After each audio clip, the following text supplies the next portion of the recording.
7 puta 8? Aha, 7 puta 8 je 56. Glavni grad Brazila. Rio de Janeiro.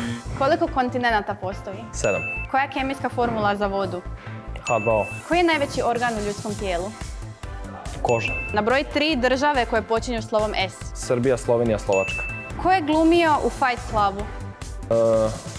Nije Glavna uloga poznati glumac. Brad Pitt i drugi glumac, ne mogu da se sjetim koji je bio. Koliko godina ove godine puni netko tko je rođen 1988? 88, to je 12, 37. Koliko boja ima duga? 5, 6, tako nešto. I koja rijeka prolazi kroz London? Ne znam. Za sudjelovanje i dobro snalaženje u izazovu dobivaš ovu trendy boju kapu. Hvala. Odlično ti stoji.